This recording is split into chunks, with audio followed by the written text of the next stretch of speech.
அவனுடைய பிள்ளைங்க, அப்பாவுடைய மேன்மையை மறந்துடாதீங்க. உலகத்துக்குரிய அப்பா எப்படி நம்ம மேல் அன்பாக இருக்கிறாரோ, இந்த அப்பாவை விட நமக்கு ஒரு பரம தகப்பன் இருக்கிறார். அவர் நம்ம எப்போதும் நேசிக்கிறவராக இருக்கிறார். அல்லேலூயா. அவர் நம்மை போஷித்தார், அவர் நம்மை பாதுகாத்தார், அவர் நம்மை நடத்தினார். இன்றைக்கு இந்த ஒழுக்கமுள்ள ஆவிக்குரிய ஜீவியத்தை கொடுத்திருக்கிறார். இன்றைக்கு எத்தனை பேர் அந்த அப்பாவை எப்போது நம்ம ஜெபம் பண்ணி அவரோடு பேசி கொண்டிருக்கிறோம்? இன்றைக்கு எத்தனை பேர் அந்த அப்பாவுடைய வார்த்தைக்கு கீழ்ப்படுகிறோம்? அவருடைய வார்த்தையினுடைய எத்தனை பேர் வாழ்கிறோம்? அவருடைய வார்த்தையை நாம் எத்தனை பேர் கனம் பண்ணுகிறோம்? அவருடைய அன்பு நம் மேலே காண்பிக்கும்படி அவர் தன் ஜீவனையே கொடுத்தாரே. இயேசுவானவர் தன் ஜீவனையே நமக்காக தந்தாரே.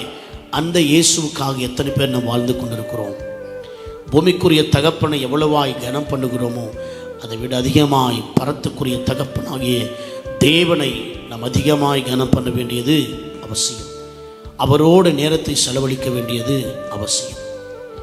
அப்படி நாம் நேரத்தை செலவழித்து அவரை கனம் பண்ணும் பொழுது நம்முடைய வாழ்க்கை தேவன் ஆசீர்வாதமாய் மாற்றுவார். அல்லேலூயா.